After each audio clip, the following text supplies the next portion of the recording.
बंधु, इट का यूज किन किन जगहों पर होता है इस छोटी सी वीडियो की मदद से जानते हैं। बेसिकली इट एक इंट्रोडक्टरी सब्जेक्ट होता है।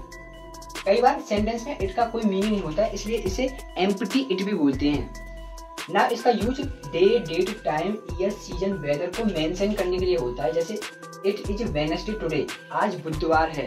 यहाँ इट का कोई मीनिंग नहीं है, सिर्फ ये इट वेडनेसडे को मेंशन करने के लिए यूज हुआ है। ऐसे ही इट इज 5 अगस्त। ना इसके अलावा इट का use animals, non living things या किसी ऐसे नाउन के प्लेस पर होता है जिसका जेंडर क्लियर ना हो। जैसे द काव इज फीडिंग इट्स काव। काव एक एनिमल्स है, इसलिए यहाँ इट का यूज हुआ है। ऐसे ही it is my room. Room non living things है, इसलिए यहाँ इट का यूज हुआ है। ऐसे ही the baby is crying as it is hungry. हम नहीं जानते कि बेबी का जेंडर क्या है, क्योंकि बेबी किसी एनिमल्स का, वुमेन का या बर्ड का या फिश का हो सकता है, इसलिए यहाँ पर इट का यूज किया है। इसके अलावा इट का यूज किसी भी डमी सब्जेक्ट को मेंशन करने के लिए होता है।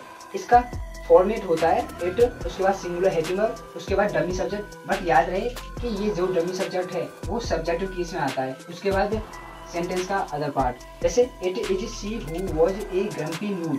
पहले इट, उसके बाद सिंगुलर हैविंग वर्ब, उसके बाद डमी सब्जेक्ट जो कि सब्जेक्टिव केस होना चाहिए, सब्जेक्टिव केस ही है, उसके बाद अदर पार्ट। ऐसे ही it was they who were conscious. पहले इट, उसके बाद सिंगुलर हैविंग वर्ब, उसके बाद डमी सब्जेक्ट जो कि सब्जेक्टिव केस होना चाहिए, सब्जेक्टिव केस ही है, उसके बाद सेंटेंस का other part. Now thanks for watching.